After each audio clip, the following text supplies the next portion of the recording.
All right, welcome to class, everybody. Today, specifically, we're going to go over two sections of the reading portion of the SAT.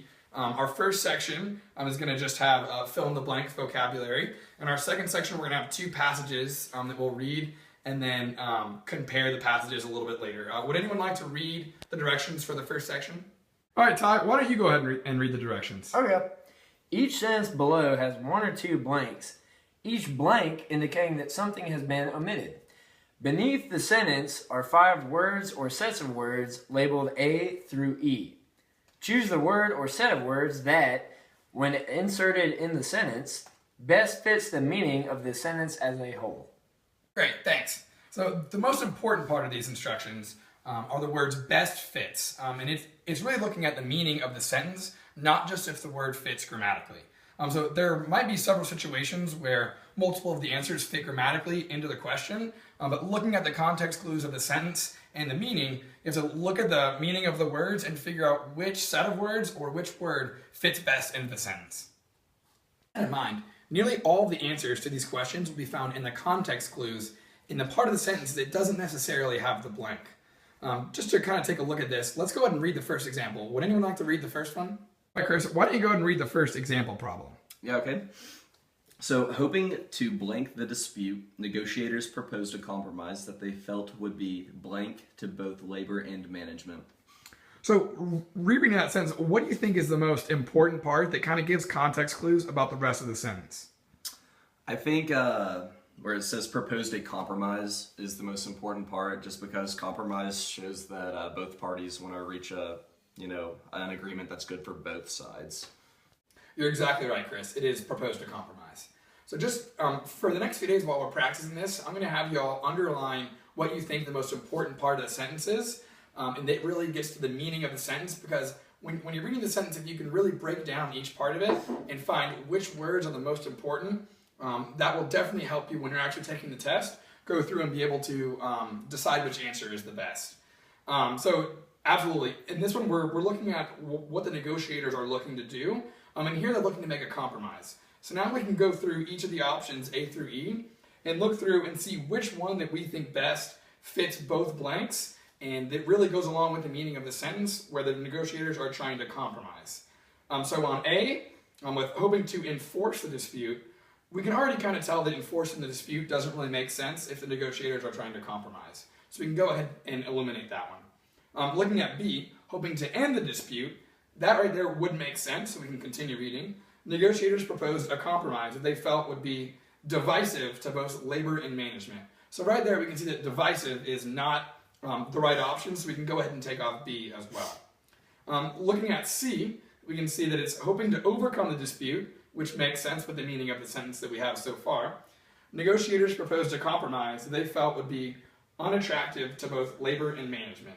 There we can again see that unattractive doesn't work with the rest of the meaning of the sentence. D, hoping to extend the dispute, we can already tell that the negotiators are looking to compromise, therefore they're not looking to extend the dispute. So it has to be the last one, E. Hoping to resolve the dispute, negotiators proposed a compromise that they felt would be acceptable to both labor and management. So just kind of actually underlining proposed a compromise, seeing exactly what the sentence is saying, we can go through each option A through E and see if those words do indeed fit with the meaning of the sentence. All right, logic to the first question, we can go ahead and see exactly what we're looking at. All right, so in the first one we've got the blank of Maria Irene Forn's play Mud, a realistic room perched on a dirt pile, challenges conventional interpretations of stage scenery. So before we even look at the 5 options, we can go ahead and see that the phrase between the 2 dashes is modifying the noun in the first sentence that is our blank. So we can see that a realistic room perched on a dirt pile is actually describing the word that we're looking for. That way, when we go and look through the answers, A through E, we can see exactly what we're looking for. So with A, appeal, the appeal, that doesn't really work as a realistic room perched on a dirt pile. But if we go through and say B, plot, C, mood, D, setting, or E, rehearsal, we can see that setting is the obvious choice here because of the other context clues of the sentence. Would you like to read the second question for me? Of course. Ironically, an affluent society that purchases much more food than it actually needs suffers because of that blank, since in conditions of affluence, Diseases related to overeating and poor nutrition seem to blank. Period. So just looking at that the first time, which one of the 5 options do you think it could be? I'm going to say A.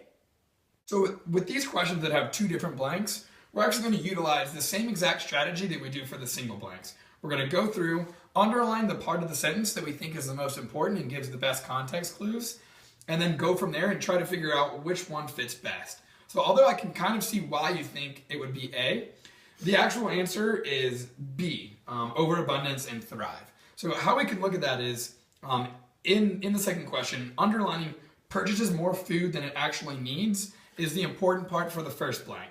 So looking through and saying lavishness could almost fit. Overabundance, I think, is definitely the best choice. And the other ones don't really make sense. And then for the second blank, the word that we're going to look at is suffers, which actually comes before the comma and before the part of the sentence with the second blank.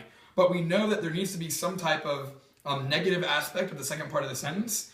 And a disease that thrives due to poor nutrition is a negative part. So we're going to go ahead and look at B, reading through the whole sentence. Ironically, an affluent society that purchases much more food than it actually needs suffers because of that overabundance, since in conditions of affluence, diseases related to overeating and poor nutrition seem to thrive. Really makes the most sense, and the actual answer is B. So I'm going to go ahead and read problem number 3, and we'll see what you all think the best answer is using the strategy we just discussed.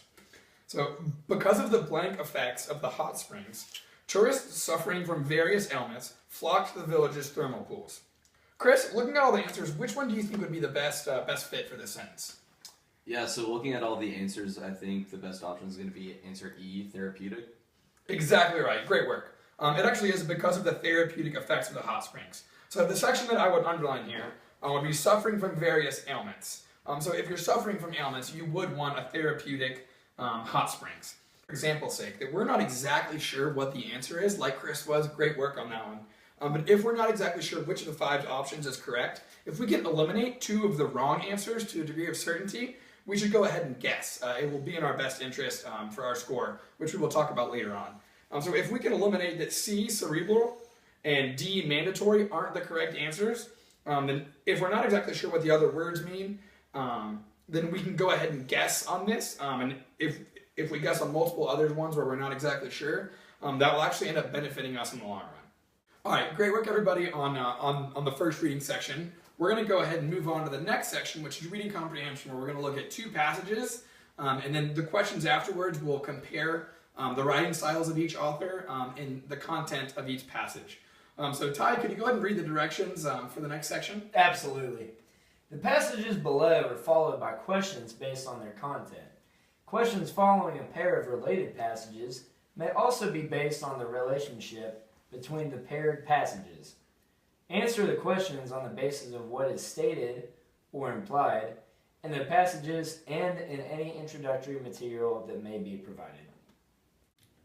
So there are a lot of different strategies that people will utilize on the reading comprehension section to see if you should read the passages first or read the questions. What I would recommend right now is to read the questions first, not all the options, not all the answers, but read the questions first, and then go and read the passages, and then go and answer each of the questions. So if you all could just take a minute to read both of the passages, you can go ahead and do that right now.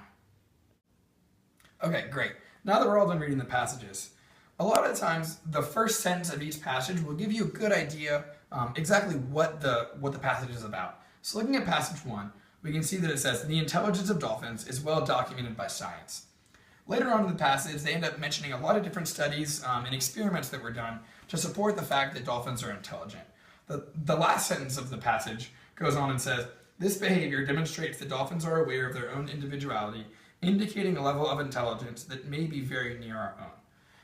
If there are any points in the passages that are making strong claims like this, we can go ahead and underline those because it's a strong probability that the questions afterwards will ask us exactly what those claims are and if they're true, or comparing it to the other passage as well.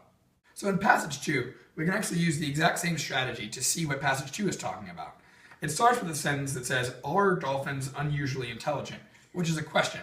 So if we have questions, we can automatically tell that the tone of this passage is kind of questioning. While passage 1 was more factually based, passage 2 is more questioning exactly the validity of a lot of different studies.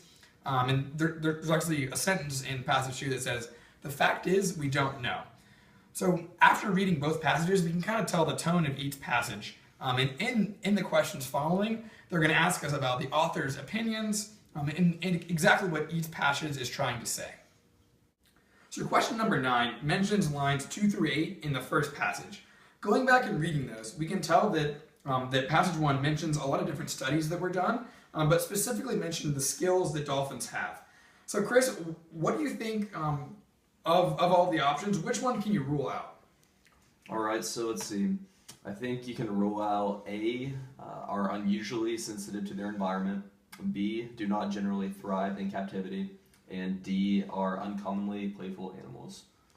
Perfect, great work. Now we can go ahead and say A, B, and D are eliminated, so now we can just decide between C and E. So deciding between C and E, C have a unique type of intelligence, and E have skills usually associated with humans. It's important that we take a big picture approach to the entire passage, and if we do, we can tell that E is the best answer, have skills usually associated with humans, because the rest of the article mentions the fact that dolphins do have skills that are similar to humans, while C, have a unique type of intelligence, isn't necessarily true of the passage, and also isn't considering the rest of the passage as a whole. So looking at number 10, this one is best done by the process of elimination. So looking at the actual question itself, the author of passage 2 would most likely respond at the last sentence of passage 1 by. So after reading that question, this one's obviously comparing the two passages. So we want to go back and read the last sentence of passage 1, keeping the theme of passage 2 in mind, which is definitely a very inquisitive nature, questioning the actual validity of the intelligence of dolphins. So if we go back and see the last sentence of passage 1, this behavior demonstrates that dolphins are aware of their own individuality, indicating a level of intelligence that may be very near our own. We can go ahead and see that that actually disagrees with what the author of passage 2 is saying. So if we go through each actual answer and see exactly what they're saying, we can figure out which one is the best answer for the question. So A, suggesting that intelligence in animals is virtually impossible to measure, which we can go ahead and mark off because in passage 2, they actually compare the intelligence of dolphins to chimpanzees and dogs. But B, observing that intelligence does not mean the same thing for every species, that actually does make sense. This is true for both passage 1 and passage 2, as far as what the author of passage 2 thinks. So going on to C, you can see questioning the objectivity of the studies already conducted, which isn't necessarily true. They're saying that the studies make sense, but then they're not really sure what to make of them. Looking at option D, which states, noting that dolphin activities do not require a high level of intelligence, we can go ahead and say that this isn't necessarily true of the opinions of the author of passage 2, because actually in the first sentence question, are dolphins unusually intelligent? And the conclusion of the passage is that they're still not sure. So D is stating that they are not, or that they do not require a high level of intelligence, which the author of passage 2 still isn't sure by the end of the passage. E, the last option, is arguing that little is actually known about dolphin social behavior, which again isn't true because passage 2, along with passage 1, mentioned many different studies that we actually do know a lot about the social behavior of dolphins, but passage 2, the author just isn't sure what to make of it. So after considering all those options, we can tell that B, observing that intelligence does not mean the same thing for every species, is the best option. So that will conclude our session for today, but if you all have any questions at all, feel free to come talk to me after class about the reading section, and please complete your homework. We have 2 more sections of the reading section to see if you all can utilize this strategy, underline the important parts of the sentence, and figure out exactly what the answers are. And then we also have a few math sections that we will go over tomorrow as well. So thanks again for coming to class, and I will see you tomorrow.